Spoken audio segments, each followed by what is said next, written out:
everyone, TeriGigi here. I am so excited to bring you today's video because it has really been a game changer for me, and I want to share it with you just in case any of you have been feeling the way that I have been feeling.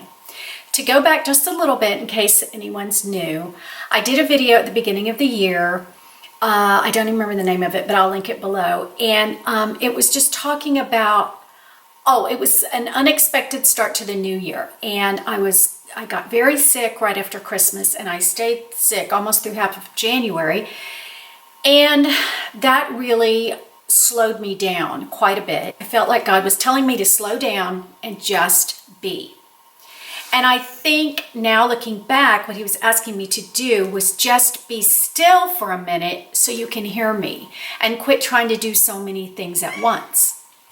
I had shared with y'all too that I've had such a scattered feeling of traveling so much and being in 2 different homes off and on. And I realized that that's not going to change. I don't really even want that to change for now. I mean, I can't wait till we're down at the beach permanently, but for now, we are going to be living this lifestyle. So I had to figure out a way to make it work without going crazy. So as I was being still and things, I was still doing things. But I was doing them in my old way, just kind of doing them slower. And this is what a typical morning would be like for me.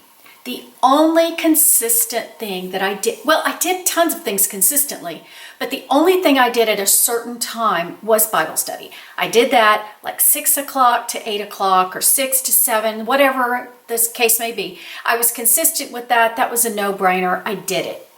How did I do it? I did it with only that on my table, and that was all I focused on at the time.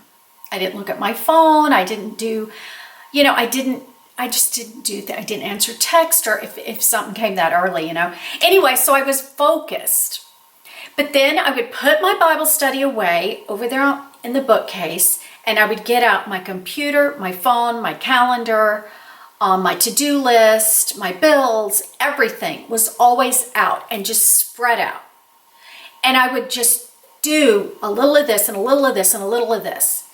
Like I would be sitting there doing my bills, and then I would see, that I went to the grocery store or something, just kind of checking them. I check them every Wednesday. They're all paid online, but on Wednesday I take a few minutes to check them. But I would be looking and making sure everything was good, and there weren't any weird charges or something since they're all automatic.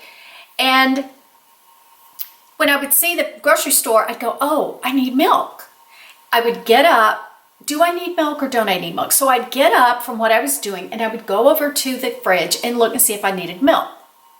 Well, the minute I got over to the fridge, I started cleaning it. Or I'd start planning dinner because I'm standing there. Oh, what are we going to have for dinner? So I'd start planning dinner. I wouldn't finish cleaning the fridge. I wouldn't finish planning dinner. And I'd come back and sit down and go, why was I over there? And I would totally forget that I went over there to check my milk. Now, it wasn't that bad all the time, but that is how I was doing everything. I would just jump up because there was nothing interrupting me. So I just jump up and go do it. But my mind was interrupting me constantly with so many things on my mind. And now looking back, it shocks me that I raised 3 kids and did it with ease. And I had dinner on the table and the laundry was done and the house was clean and I volunteered at the church and half the time I was homeschooling them. I don't know how I did it all, but you know what? I think I did it more compartmentalized. I wasn't constantly doing 100 things at once. Okay, so that's how I was doing it, and I wasn't feeling a lot of relief. Well, one day I was watching YouTube and I saw this video that I saw months and months and months ago.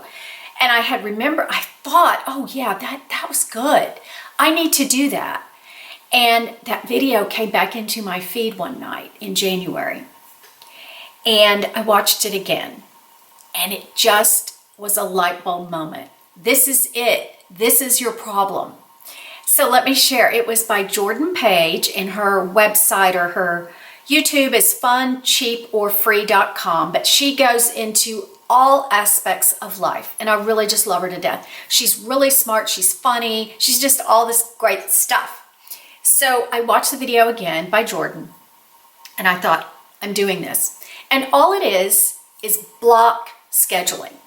Now, I've heard of block scheduling. I don't know if the first time I heard it was her months and months ago, or if it's someone else invented it. I don't know. But she explained it in a way that I knew that's my problem. What she said was this: how were you, when you're a kid and you're in school, how does your day work? Well, your alarm goes off, you get up and you get dressed and you go downstairs or into the kitchen or whatever, and you get your breakfast, or your mom's gotten your breakfast for you, and then you get in the car or go to the bus stop. I always went to the bus stop across the street from my house. So all of that was planned out for you. I didn't have any choice but to do those things in that amount of time. And I like to sleep as late as possible, so I had a finite amount of time to get to the bus stop because our school was far. And I don't remember missing the bus but maybe twice in my whole life because, my mom didn't want to drive us all the way to the other town. So then that was a block. And then you had the school bus block. You were on the bus for X. We were on the bus a good half hour or more. And so that was a block of time. You weren't doing anything but being on the bus. But usually in the mornings, everybody was quiet because they were half asleep, or you're doing your homework that you didn't do the night before. That's normally what I was doing. Then you get to school. The bell rings. You better be in first period. In first period, you have math. You do your math, and that's all you're doing pretty much besides looking at your friends and passing notes. But you're only in math. You don't have your science book out on your desk while you're supposed to be doing math. And then the bell rang and you went and did science. And then the bell rang and you went and did later. And then you had lunch block and you ate your lunch. And that was the only time you could possibly eat lunch in the whole day. And then the day went on. Then you got back on the bus. You can do your homework early if you're on the bus then, or everybody's just wild and crazy. At least they were in my day on the bus. You get home. Really, your only free time as a kid was that time between walking in, and we didn't get home from school till 4. And then we'd eat dinner, I think maybe 6. So that was kind of a 2-hour block of time that you could do whatever you wanted. And it usually consisted, depending on your age, you might go play outside with your friends. That was job 1. Getting a snack, though, was before that. You get a snack. Or I remember playing a lot with friends, but I also remember as I got older, you get your Oreos and your milk or your Chips Ahoy, or on a rare day, my mother would have Lay's potato chips because, we didn't have junk food in the house. That wasn't a thing so much back then. And you would watch TV, watch reruns, the Gilligan's Island, the Beverly Hillbillies, and all that stupid stuff. But it was just a way of having downtime, of not having to think. I wasn't thinking about school. I was just being a kid. I was just lounging around. And then you had a dinner block, and that was set for you because your mom's the one that fixed it. And then you had more free time before bed. That consisted of watching TV or doing your homework. Nobody ever checked to see if we were doing our homework. Our parents would go, "Did you do your homework?" "Yes, I did." "Okay, fine." As long as we brought home good grades. Parents didn't hover over us, And so that was life. And it was like that all the time except weekends. And I realized that was a good system.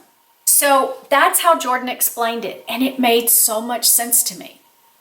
So she does blocks of 2 or 3 hours. She has a morning block of this block of this block. Go watch her video. It's so, so good. And some of the ways she's doing it may work better for you than I'm doing it.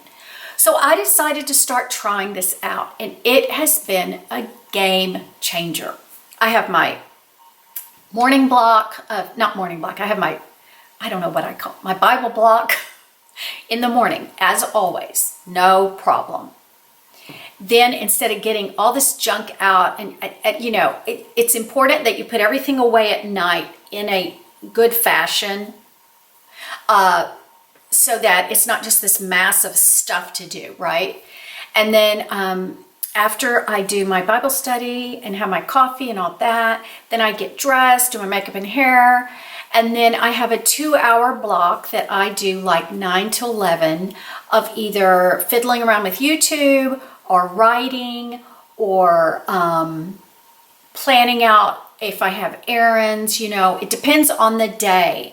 I would have a 2-hour block and then a little lunch block. My lunch block is my favorite because I make my lunch and I sit down every day. I don't eat it here very often. I sit right over there on the couch and watch Leave It to Beaver. So I have 30 minutes. I eat my lunch. I come back. I finish up anything that I need to do. And that whole block stops at about 2. Now, if I have to run errands, I eat at noon and go do my errands right afterwards, okay? If I have an appointment, you know, I have that, I try to do that in the afternoon or early morning. It just depends. The days change. But the point is, when I'm paying my bills, I'm only paying my bills. And what I ended up doing, because things still come to my mind, but I don't let it interrupt me. I keep one of these by my calendar. That's maybe right here. I keep this. And if I think I need milk, I'll say milk question, and I go right back to what I'm doing. Oh, you need to get so-and-so a birthday present. Birthday present. I go right back here. And then I can use this later when I'm putting things on my planner. It's not really a planner. I'll show it to you another time. It's a calendar with the days on it as well. So I use this as a do not interrupt me, but I'll jot it down so then I know it's out of my head. And then it's going to be waiting here when I will schedule when to go get the gift. I'll say, oh, one of the errands might be run over to such and such and buy so-and-so a gift. And then later, 2 days later, it'll be mail the gift. It'll be on there. But the secret is keeping it here. I don't write it in my calendar because then I'm going to see my calendar and I'm going to erase something. No, I'm just doing it. This is like scratch paper. It has worked so good. Another thing I wanted to do, which I will do a video on as well, is read. One of my goals for this year was to read more novels. Read a novel at all. I am in a terrible habit of not reading. So from 2 to 3, I read almost every day. I take my book, everything's put away, and I go sit on the couch and I read. And it has been the most wonderful. I can't tell you, I've already read since about January 15th, I've already read 4 novels. Who would have thought? I think last year I read 2 total, just because I didn't make time for it, just because even though I wanted to do it, I didn't make time to do it. So then 3 o'clock is a new block. Scott will text me around 3 every day, and it just texts me leaving, and I have 45 minutes till he walks in the door. I get on my workout clothes. I'll go do a few things for dinner that I've already planned. Dinner has been planned earlier. That's another video I could do, how I'm doing my dinners now. It's amazingly easy and simple, and we eat a nice, good meal every single night. So see, right now I'm thinking about that. I need to write on here, dinner video and book video, because I want to talk to y'all about how I've accomplished that. So, and other ideas y'all can have if you want to start reading. So 3 to 3:45, I get on my workout clothes, I go over there, fix dinner, make sure everything looks great, run the vacuum usually, make sure I put everything away in the bathroom so everything looks nice when Scott walks in. He immediately changes, we go over to the gym at our apartment and we walk on the treadmill for about an hour. Come home, dinner's practically ready or prepped to just be put right on the stove or whatever. And then after my evening, we eat as soon as we get back from working out. And then my evening block is just hanging out with Scott. I never have anything planned, anything to do. We just hang out, we talk. We've been playing cards lately, having so much fun. And, or watch TV or watch a movie or a series or whatever, or talk about the day, all of those things. But it has been, I'm telling you, so much fun and so easy and such, like I said, life-changing almost, because I feel at peace. I'm doing the exact same things I used to do, but I feel like I can check things off clearly. I feel like I finished things, because when that block's over, I finished YouTube for today. I don't even think about what else I have to do. I don't think about, oh, I really should be answering comments. You know what? I'll do that tomorrow. I really should be filming a video. Okay, why don't you do that Thursday? I feel so at peace because I feel like I'm accomplishing things and putting them away. I'm closing the file. I'm closing the window, whatever you want to call it. It's been so nice. One other example of this has been my husband.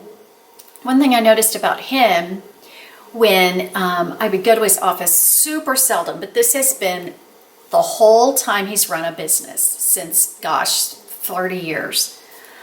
If I'm at his office for some weird reason and I go in there, there's usually one piece of paper on his desk. That's it, one thing. And this has been every time I go in there. There's never a mound of papers all spread out. And I asked him, I finally said, how do you run a multi-million-dollar business with one sheet of paper on your desk? He goes, well, I only put on my desk what I'm working on. I'm like, but. And he goes, no, I only do what I'm working on and then I put it away. I don't want stuff all over my desk. I don't want every problem there is staring at me. I tackle them either as they come, if something's broken and they have to go fix it, and that's a big deal, or if he gets phone calls. His phone calls nowadays are scheduled so he can work around the specific phone call he gets. There's meetings all day, but they're at specific times, and that's how he runs a business. If he was constantly doing things back and forth, he probably wouldn't be as successful as he is. So that's how businessmen do it. So why can't I do that in my life? I think it has been just wonderful. And right now I'm going to make sure I didn't leave anything out. Also set an alarm on my phone for each time a new block's going to come. Like maybe I have to run errands, so my writing block I might only have an hour. So I'll set it for 50 minutes, and then I go in that 10 minutes, I get my shoes on, get my purse, get everything ready, and go run the errand or go to the appointment. One thing she said, done is better than perfect.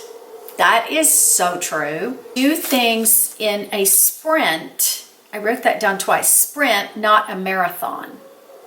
I think that means do it right here, but don't do all the things together as a marathon. It's just, anyway, y'all, I highly recommend that you try this if you think this sounds good, and I hope you're having a good day. And I put a few little some little red on the background for Valentine's, and my next video is going to be on reading and how to form that habit and how much fun it is, and I'm going to share with you the books that I've been reading. And so I'll talk to you later, and I'll see you next week. Bye-bye.